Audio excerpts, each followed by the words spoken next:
या गोष्टी याच्यामध्ये कवर आहे.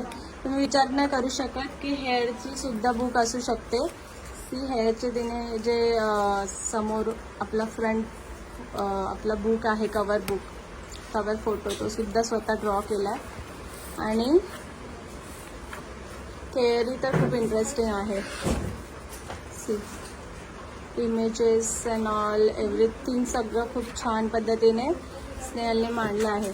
प्रत्येक हेअरस्टाईलची एक वेगवेगळी स्टेप बाय स्टेप करून हेअरस्टाईलसुद्धा कंप्लीट केलेल्या आहेत तिने. हेअरस्टाईलला नावसुद्धा दिलेलं आहे. जसं क्लासमध्ये शिकवलं गेलं त्याच पद्धतीने तिने उतरवायचा प्रयत्न केला आहे आणि खूप प्रामाणिकपणे काम केलेलं दिसतंय. त्यासाठी स्नेहलला मी खूप खूप वेल डन म्हणेल आणि भावी आयुष्यासाठी तिला इन फ्युचर खूप जास्त सक्सेस मिळो हेच माझं ब्लेसिंग्स असणार आहे तिच्यासाठी. खूप छान, मी खूप इम्प्रेस झाली आहे स्नेहल.